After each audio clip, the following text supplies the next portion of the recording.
much quicker than we've been able to in the past. And so, again, it will take several days to get a full understanding of what the initial assessment, damage assessment is, but it will take longer to get the full picture of the total amount of impact to these communities. And yesterday you had said that FEMA's disaster relief fund was running low with what we've seen from this storm so far. There's also the Maui fires.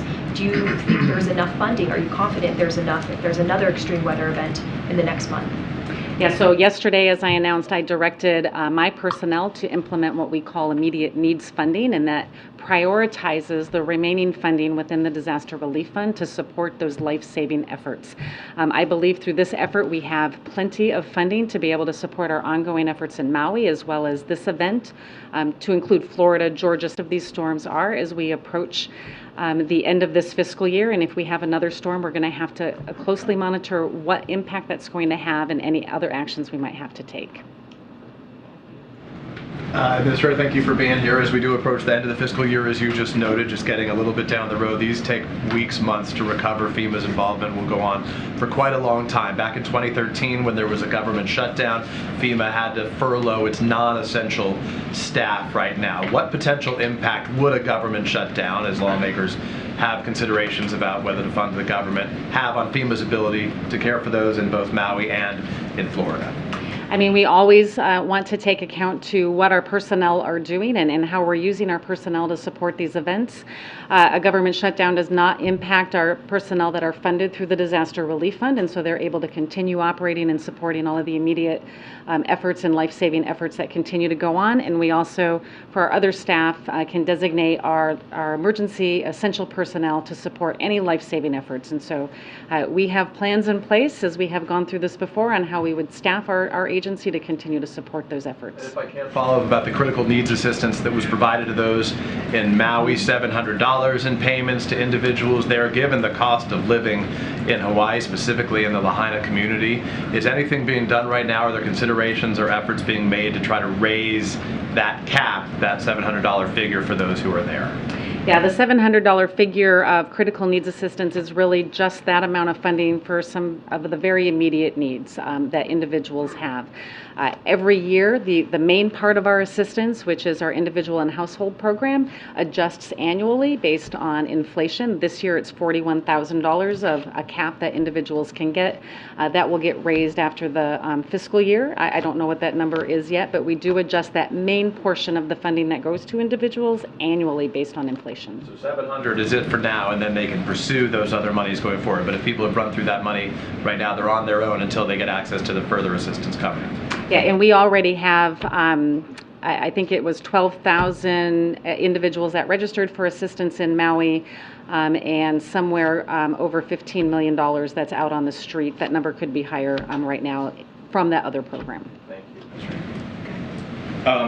I know that you and the governor and local officials, state officials have all told people that they get out of the way of this storm. So my first question is, are you satisfied that people heeded those calls, both from you and local and state officials? And then secondly, you mentioned the search and recovery teams that are sort of deployed and ready to go.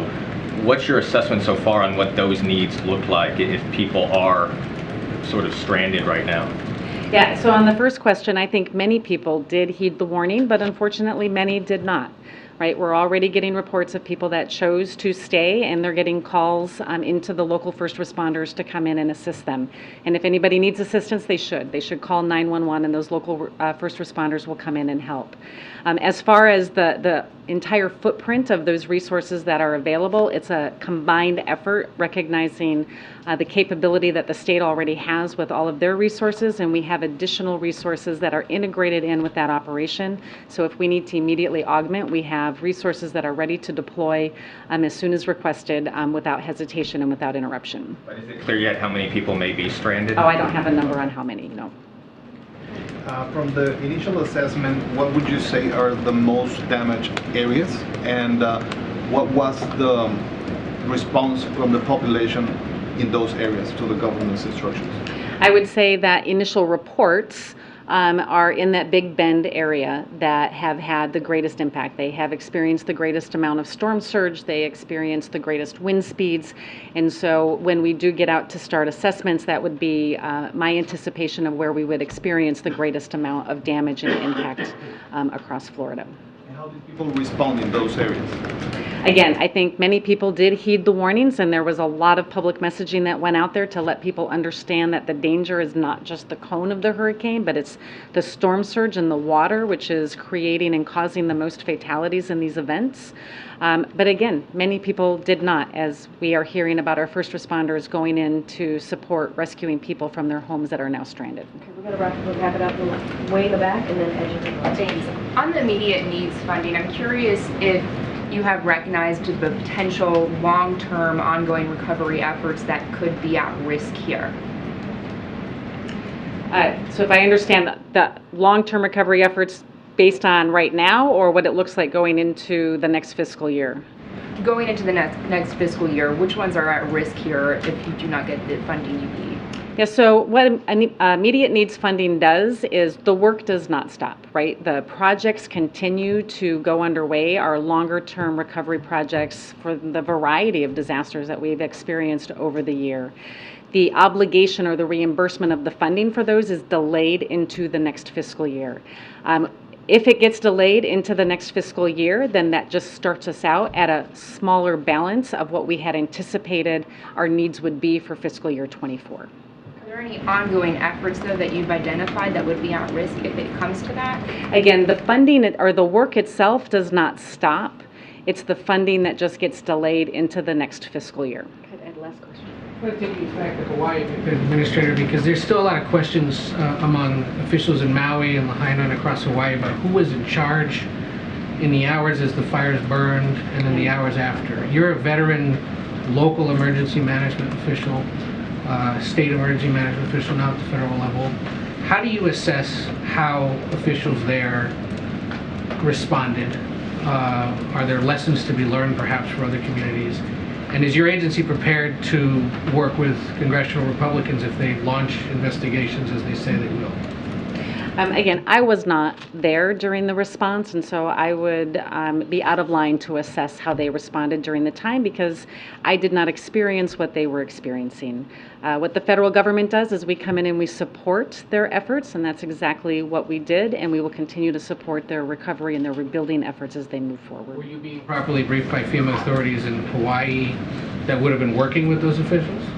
What I was briefed on throughout the time is my regional administrator, Bob Fenton, happened to be in Oahu for another meeting, and he was engaging with the team and giving us updates as to the spread of the fire and what the population was impacted and what the potential federal resources would be needed to come help support the initial response and then the ongoing recovery efforts. And if congressional Republicans want you or other agency officials to testify about what went on in Hawaii, I'm happy to testify on what the federal role was in this process. All right. Thanks, everybody. Thank you so much. All right. Thank Safe you. travels tomorrow. Thank you. All right. One thing before we continue. Thank again the administrator for coming today and yesterday to provide all of you an update. So as Acting Labor Secretary Sue announced today, the Department of Labor is supporting one of the basic tenets of Bidenomics, that a hard day work should lead to a fair day's pay. This proposed rule would deliver on the tenet by restoring and extending overtime protections to 3.6 million salaried workers. The Biden-Harris administration recognizes the benefits of a growing economy are only broadly shared when you have politics that empower workers. We'll continue working to build an economy that works for working families. The President and the Vice President are committed to ensuring that all workers are paid fairly for their hard work. With that, Darlene, you want to kick us off? Yes, thank you. Two questions. First, on Africa, the President had promised in December that he would visit this year. It's now September. A trip has not been announced.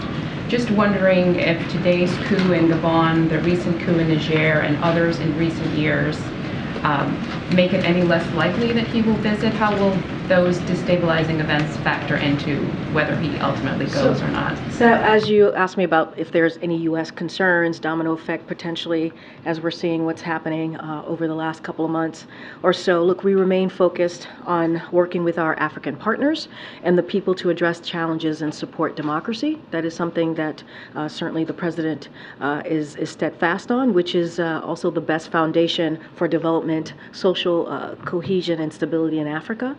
President Biden has been clear about the United States' commitment to deepen and expand our partnership between the United States and African countries, institutions, and people as well.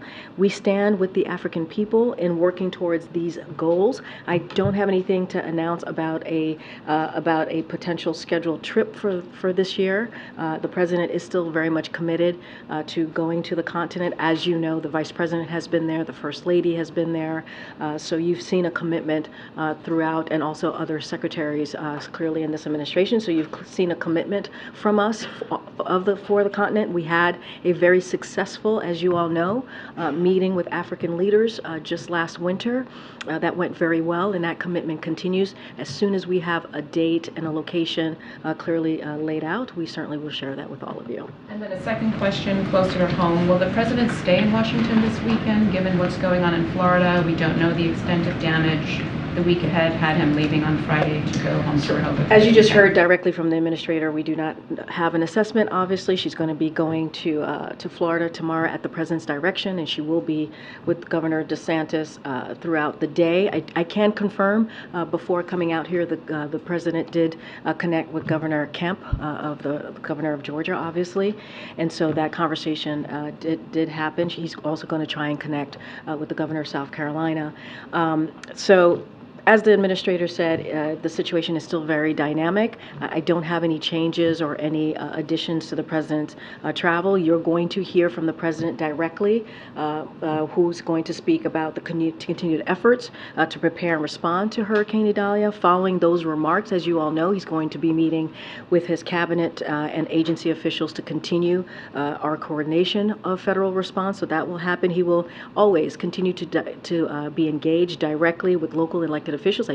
We just mentioned that he spoke to the Governor of Florida, spoke to the Governor of Georgia. He's going to reach out to certainly other elected officials to ensure they have what they need on the ground, the resources that they need to deal with the impacts, certainly the aftermath of this particular hurricane, when we are able to assess and see what, and they are able to see what their needs are. You hear us say this often. You heard it from the Administrator. You've heard this from us. This President is committed to being there for the community, for the people who are certainly have been impacted by this hurricane, today, tomorrow, as long as it takes to help them all get back on their feet. So that will not change, obviously.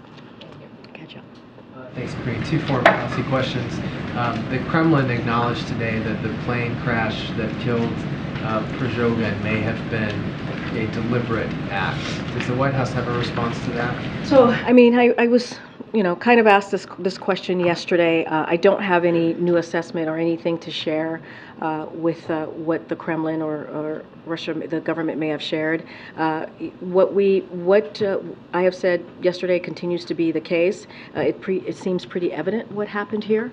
As the President said recently, and I'll quote him, "There's not much that happens in Russia that Putin is not behind," and that was not just predictable, but it was predicted. Very same words I used yesterday. So we all know that Kremlin has a long history in killing its opponents. We know how forthcoming and if I will, forthright Prigozhin was in these past several weeks or couple of months, and so this is not surprising. I just don't have any new assessment, regardless of what the Kremlin or the government of Russia wants to share. On a separate topic, Nigerian police raided a gay wedding and arrested 67 people there today. Wondering if the White House is tracking that and has a reaction. So this is the first I'm hearing of that. I haven't spoken to our teams here about that particular incident. Look, we've been very clear. The President, when it comes to LGBTQ community, he has been an ally and supports that community. He will continue to do so. He will always speak out when it comes to any type of humanitarian, mistreatment, even across the globe. And he has always been very forthright in talking to leaders about that. As it relates to this particular event, I just don't have a comment for you at this time. Catch. Thanks, Karine. There's a report in Bloomberg that that the Assistant Secretary of Health has recommended rescheduling marijuana as a Schedule III drug. I'm wondering if the president would support that move. And secondly, just where does the president currently stand on the issue of decriminalizing marijuana? So look, the president actually asked the Secretary of HHS and also the Attorney General to initiate the administrative process to review how marijuana is scheduled. As you know, the administration process is an independent process led by HHS, led by the Department of Justice, and guided by evidence. So not going to comment on that. We're going to let that process move forward. And again, it's going to be an independent process that's led by HHS and DOJ. So any specifics on that, I would refer you to HHS. And more broadly on the question of decriminalizing, which would be going further than this? I mean, look, he's asking HHS and DOJ to take a look at it, to do an initial administrative kind of process or review, if you will. It's going to be an independent process. They're going to certainly use the evidence. It's going to be guided by evidence. And so I'm going to leave it to HHS and DOJ to move that process. And so we're just not going to comment specifically on that. The president's about just over a week away from heading off to India for the G20. He's scheduled to be in Rehoboth this weekend. Given all of those scheduling concerns, how likely is it that the president would make it down to Florida before heading abroad? Is that a goal of his that he would like to try and get down there before he goes out of the country? So look, don't have any schedule additions or travel to add at this time or to share at this time. Clearly, as you just heard, the administrator is going to go there tomorrow, is going to be with the governor, and that is at the president's direction. When it comes to any type of travel, as it relates to certainly these types of unfortunate disasters, the president doesn't want to take away clearly from what's going on the ground. As you know, the president has a big footprint when he travels, so we want to make sure that the community, the elected officials, the local leaders, certainly the people have and get what they need in this time after we have the assessment and we see the aftermath of Hurricane Idalia. So don't have anything to share. Clearly, it's something that the president always looks forward and always wants to be there for the people who are affected by these types of disasters. And certainly you've seen him in many different states be there and talk directly to Americans who are there and living through this moment. But we just want to be incredibly mindful. This is a dynamic situation, and we want to make sure they have everything that they need at this time. Okay. Obviously, lots of issues facing the presidency this week, but two others that sort of gauge the sense of presidential awareness or involvement. You were asked yesterday about the situation in Guatemala. I noticed the Secretary of State reiterated support for the results there. Is that something that's reached the president's attention and was expressed a lot of concern about democracy versus autocracies in the world? This is a situation 2 doors down from the United States. Is he aware of it, and would he be willing to meet with Mr. Arevalo were he to come to Washington before becoming president? So look, the president obviously is kept up to date by his National Security Council and his foreign policy advisors on all of any dynamic or any situations globally. Clearly, that is something that the president is kept abreast. I just don't have anything to share on any future upcoming meeting at this time. As you know, we congratulated the new leader and clearly, his election was confirmed by the certified vote results, and so just don't have anything to share or anything to announce about a potential meeting. You were also asked yesterday about potential White House involvement or at least awareness of the UAW labor situation. How about the Writers Guild, Screen Actors Guild negotiations? We're at about day 120 plus with the writers, 47 plus with SAG-AFTRA. These are members and these are companies that have close, at least political ties to this president. Just curious if he's been briefed at all or talked to anybody involved in those, or who in the administration might be talking about. I mean, look, regardless of political ties, right? This is a president that has been called by many labor folks, right? That he is the most pro-union president ever. And so this is a president that believes in collective bargaining. This is a president that believes certainly of the right of workers to strike. We've been very clear about that. And as it relates to the writers and also the actors, we believe they have the right to be able to ask for fair wages and fair benefits. That's why collective bargaining is so important, and we have seen it worked. over even the past several years while this president has been president during his tenure. So that's what the president's going to continue to call for folks to come to the table in good faith, have those conversations, do that collective bargaining that the president supports. And so I don't have anything else beyond to share. But again, this is the most pro-union president, and he is incredibly proud of that record. In the hours and days ahead, how frequently does President Biden intend to get briefed on the storm? Regularly, daily. Multiple times a day. You're going to hear from him in a few minutes. You heard the administrator was here today briefing him. She was here yesterday in person briefing him. This is something that the president is keeping a very close eye on. As all of you are following this very closely, this is important. It doesn't matter if we are this is not about politics. We should take politics out of any type of disaster that we see that the American people are having to suffer or deal with. And so this is not about politics. This is for the president. This is about being a president for all Americans. And so he is going to be closely watching this, getting updated regularly to make sure that the people in Georgia, in South Carolina, in Florida are getting exactly what they need. And so that's going to be the president's focus. Thanks, Corinne. I wanted to ask about a possible government shutdown. Some conservatives have been on the Hill, have been talking about it not being a big deal, that no one will really notice. Can you talk a little bit specifically about what would continue to work during a shutdown and what would stop? So look, I appreciate the question. I'm not going to get into hypotheticals. Here's what we know, and here's what I have said when I've been asked this question. It is that there's absolutely no reason at all for Congress to shut down the government. There isn't. And this is a question for Congress to answer. This should not be happening. And they should fund these vital government programs that the American people rely on. And these are critical needs we've requested. When you think about what we've requested and asked for when it comes to emergency funding, right? When it comes to what we came to the table when it comes to the budget agreement, this was a bipartisan agreement from both sides. And so there is no reason at all that Congress should be going down the path of shutting down this government.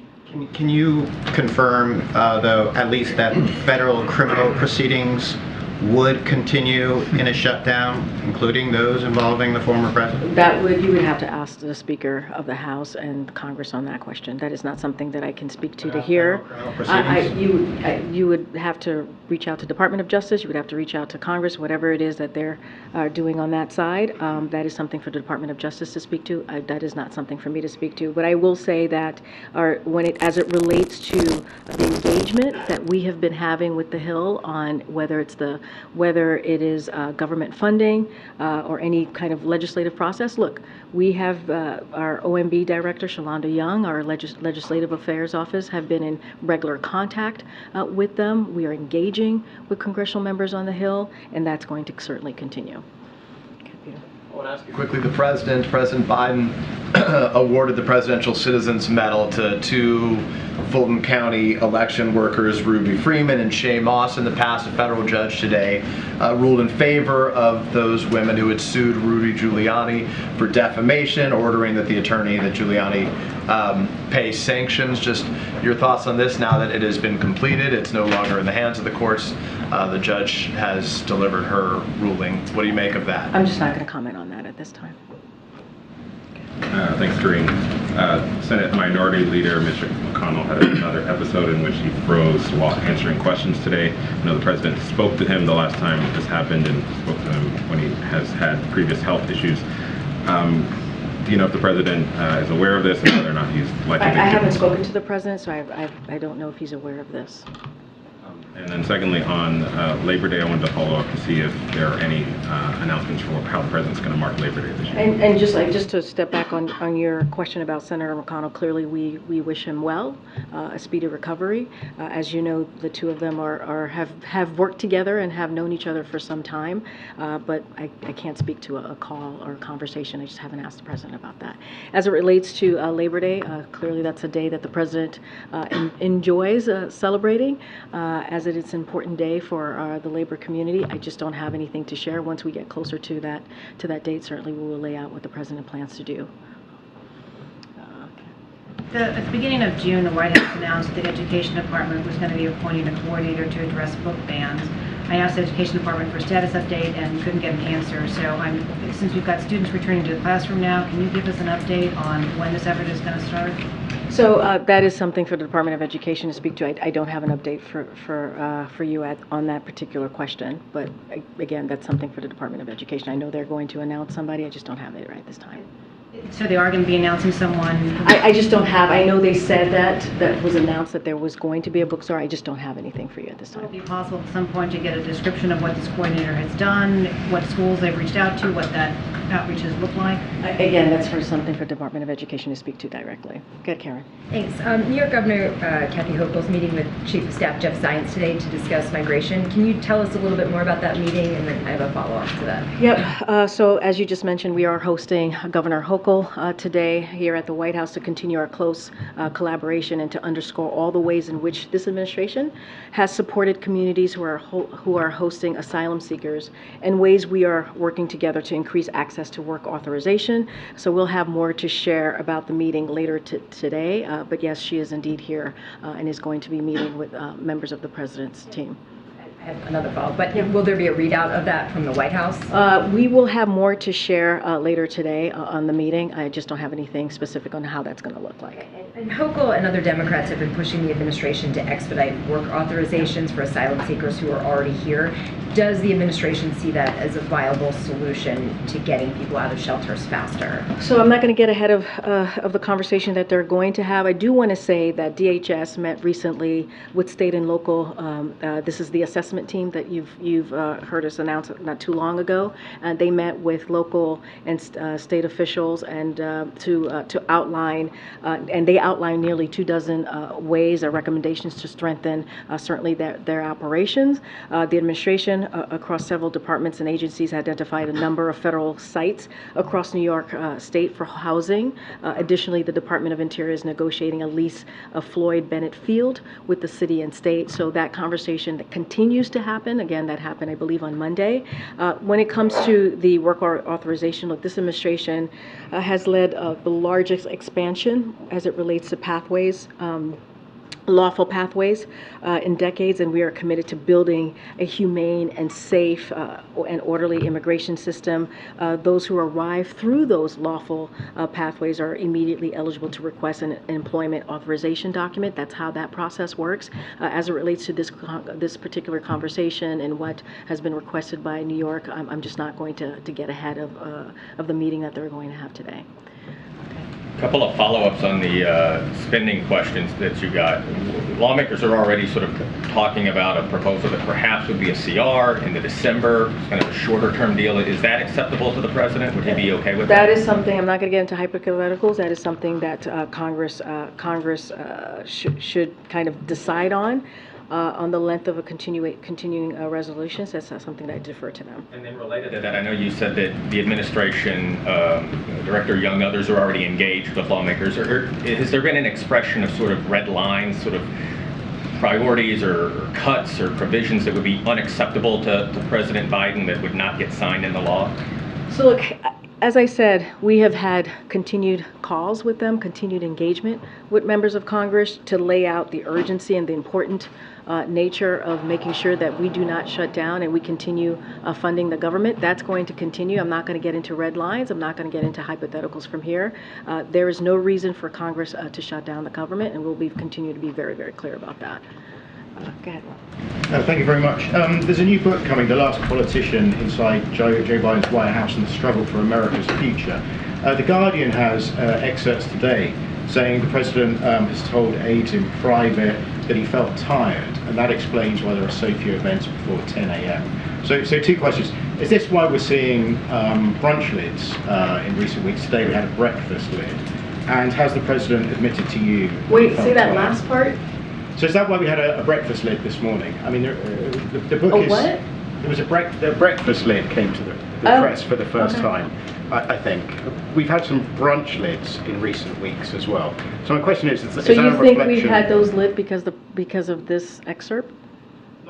So the book is suggesting the president tells aides he's tired. But that's in the excerpt, right? Yeah, and that's why there have been so few public events before 10 a.m. I mean, that's a ridiculous assumption to make. I mean, that's a ridiculous assumption to make. Go ahead, Peter. Thank you. Eric Adams, the New York mayor, is saying about these migrants in New York City, any plan that does not include stopping the flow at the border is a failed plan. So why aren't you guys stopping the flow at the border? We are stopping the flow at the border. If anything, what the president has been able to do on his own without the help of Republicans in Congress, something that he had to do on his own again because Republicans refuse to give the funding necessary to deal with a situation, a broken immigration system that has been broken for decades. They choose, what they choose to do is play politics, but the president has put a plan that is indeed, the data showing is that it is indeed slowing down the flow of unlawful migration, and that is because of the work that this president continues to do without the help of Republicans. Okay, and it seems like the hurricane response so far is robust. Did you guys realize that the initial Hawaii wildfire response was not that good? Or is it just easier for people to get help from the White House when the president is not on vacation?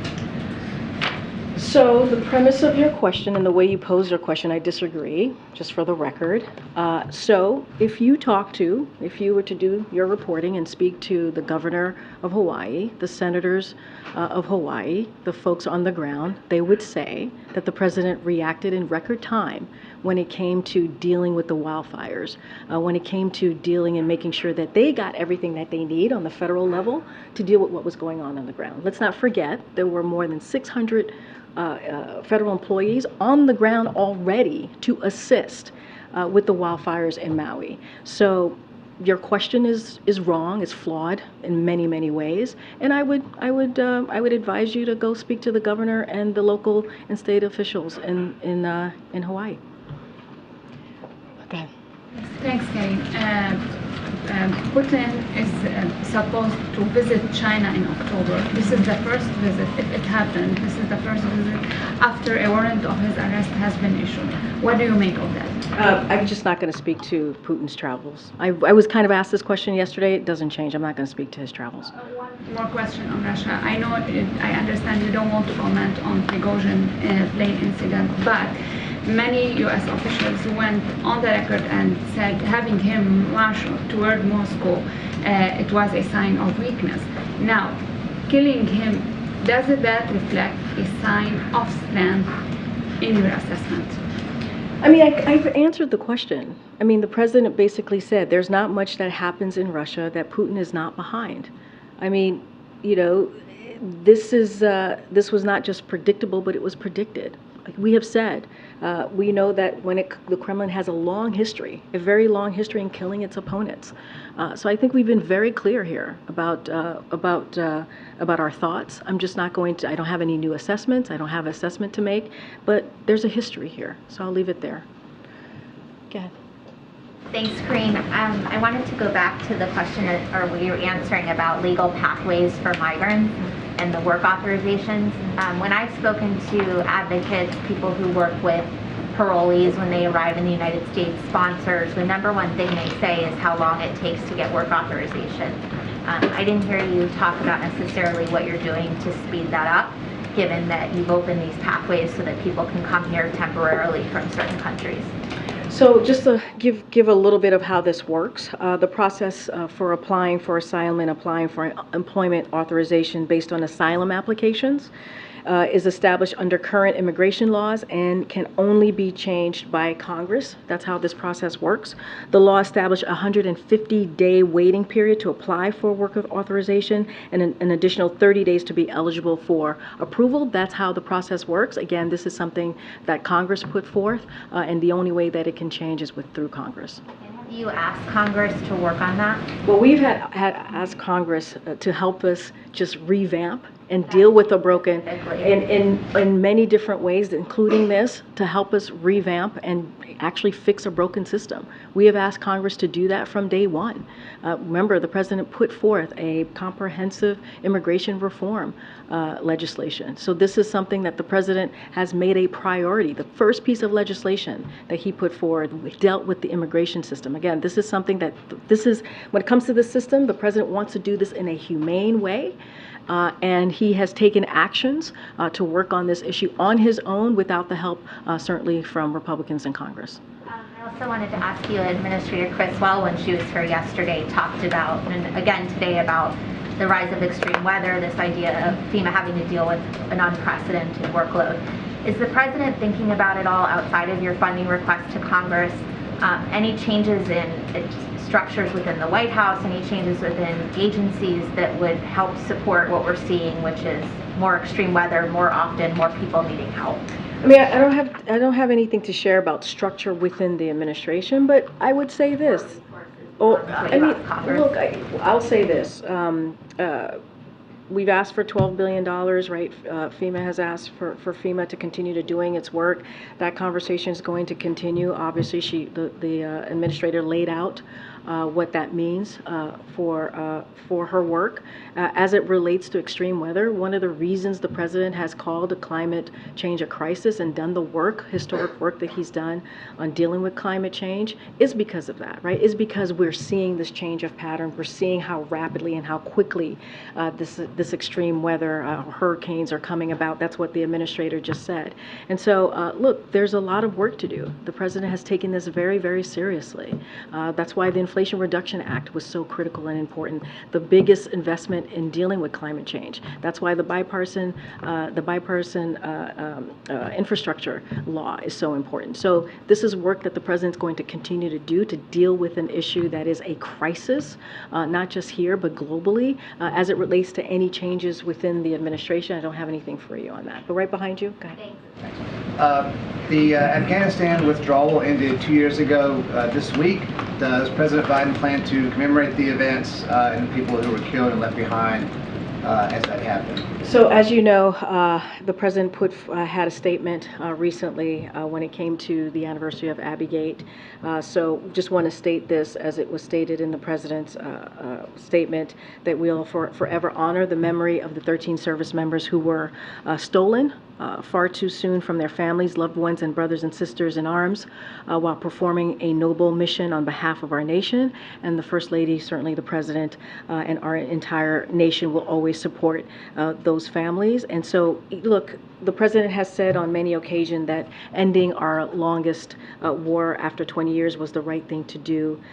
He refused to send another generation, you've heard him say this, of Americans to fight a war that should have ended a long time ago. America is no longer is no longer there. Obviously, it is on a stronger footing, more capable to meet our security needs around the world, because we are not fighting a ground war in Afghanistan, and we continue to put pressure on Al Qaeda and ISIS-K while also focusing on terrorist threats elsewhere. And so that's going to be the president's focus, to make sure that our homeland is protected, that Americans are protected, and that's what the president's focus is going to continue to be. I have one more question. Go ahead. A question about North Korea, the missile launch earlier this morning. Anything you can say about that? And then also, we heard about increased cooperation between the Russians and the North Koreans with respect to weapons for the Russians. I'm wondering if the president would consider meeting with Kim Jong-un because of this increased cooperation, and he can't seem to get a response from the North Koreans. So a couple of things, and I know my colleagues spoke to this is Russia and North Korea just recently during a gaggle. So just to reiterate what he said is in part due to the success of U.S. sanctions and export controls. Russia has been forced to turn to rogue regimes like the DPRK to try to obtain weapons and equipment to support its military operations in Ukraine. We have previously warned that Russia is actively seeking seeking to acquire additional munitions from the DPRK. Today, as my colleagues shared, we shared new information that arms negotiations between Russia and the DPRK are actively advancing. Russia's Minister of Defense recently traveled to the DPRK to try to convince Pyongyang to sell artillery ammunition to Russia.